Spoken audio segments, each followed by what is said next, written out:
up, guys? JT here for the top 7 things I love about my 2017 GTI. And guys, I love my new car. I've only had it about a month, but it is the 5th VW I've bought. I've had quite a few cars in my experience. I've had 13 brand new cars. I've had 17 cars in total. So let's get into the list. The first thing I absolutely love about this GTI is the plaid seats. The plaid seats, they are iconic to the car. They are unique, which being unique in a car, I think, is a huge plus, personally.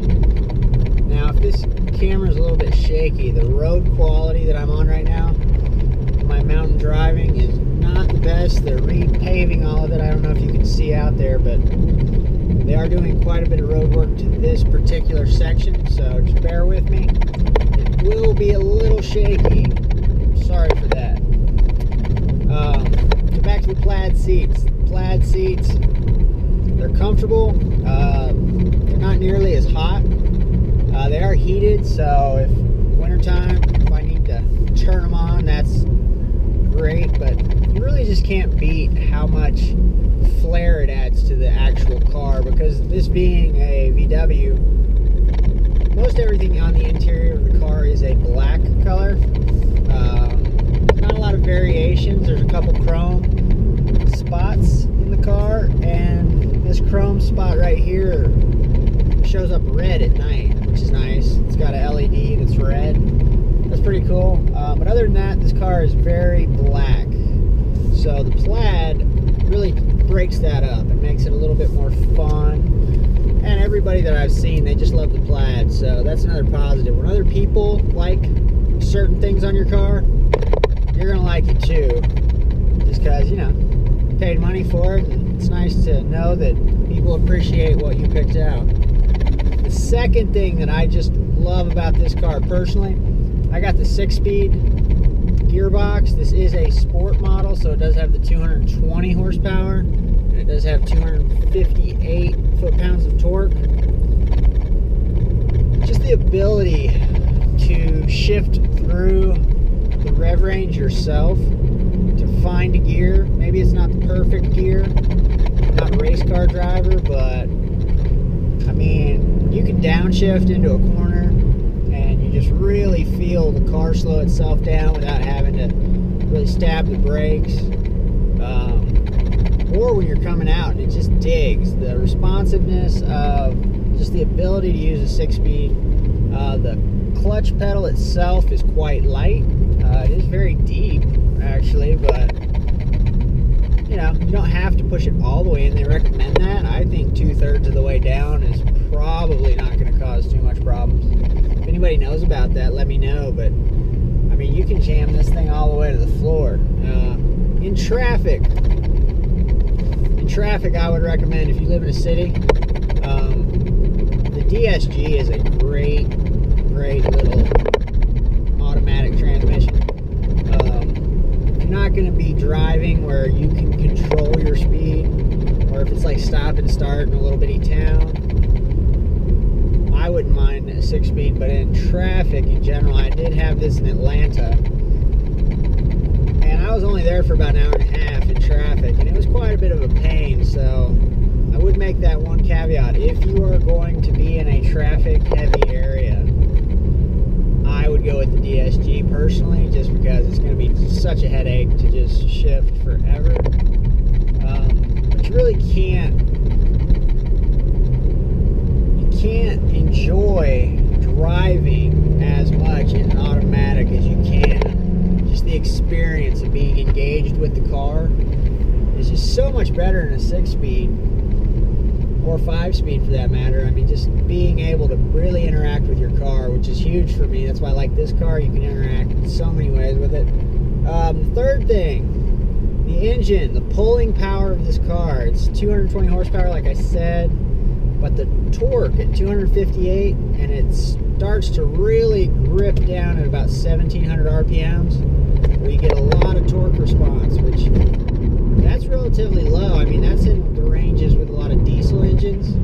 So, I mean, if you really want that visceral pull, that just feeling of it just grabbing you and just throwing you back in the seat, I would definitely say the GTI has enough power. It's quick enough. It's not necessarily high-end fast, but that'll only get you tickets, people. If you're trying to get over 80, 90, 100 miles per hour, that's lose your license speeds. I'm not about losing my license again. I did that once because I was trying to touch the sun when I was about 18. So from about 10 to 60, this thing has as much power as you're ever going to need. Unless you're some kind of, I don't know, you got a lot of people that just race around everywhere, and you got to really have more power than that. It's ample power. It's so responsive. I would recommend anybody that's looking for a sports sedan slash family hauler slash just overall fun car. It's not going to be like a two-door Miata or a two-door convertible. I would highly recommend checking out the GTI. For the money, you're not going to beat it. I mean, honestly, for the money, you've heard it a ton of times from everybody. They're not lying to you. This is the best overall package for people carrier, loading the back. I mean, it's a hatchback. There's plenty of space. I'm a single guy, but you know, I don't have any problems showing up somewhere and people be like, oh, you've got a little, you know, boy racer. Nobody says that to me. This is a quiet, fast, subtle car.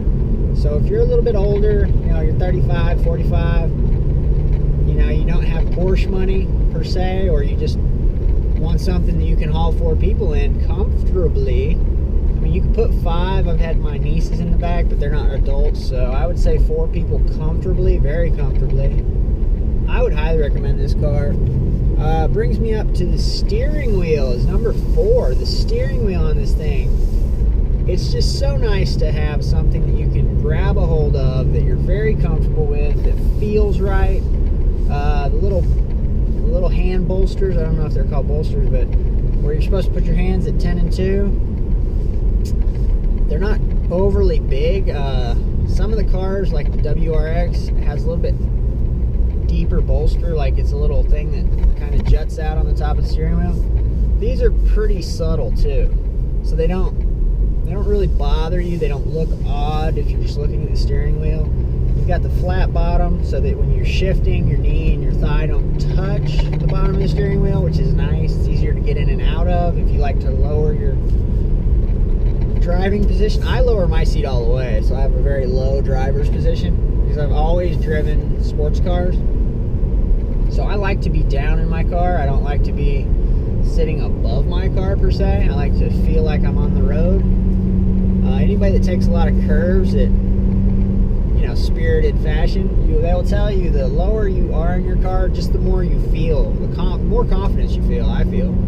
Personally, that's my opinion. I just feel like I'm not going to roll over off the planet, which is nice, you know. You can go a little bit faster, and this car inspires confidence when you drive. I mean, honestly, you will feel like you're going to give out, like your own fear will take over before the car's going to fail you, honestly.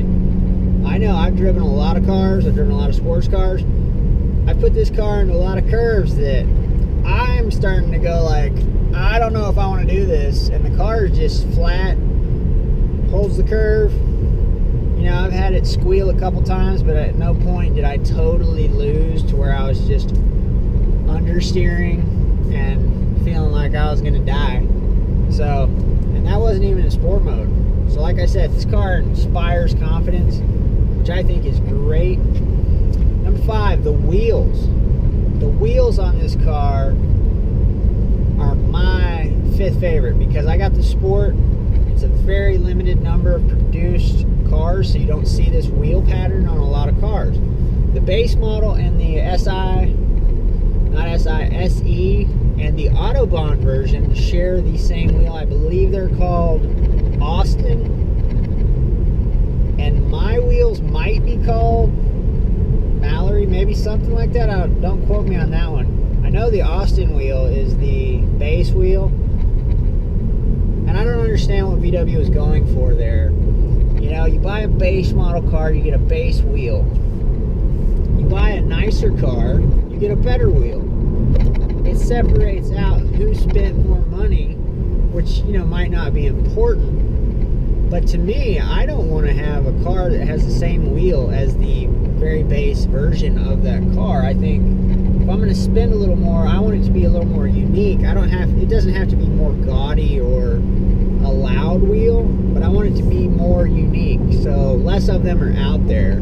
So people could just look at the car and be like, oh, that's an Autobahn version, you know? It's not the base model. So I don't know what VW is thinking.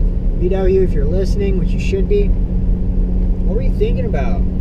Base model and the highest end should not share the same wheel. That's ridiculous, sirs and madams over there in Germany.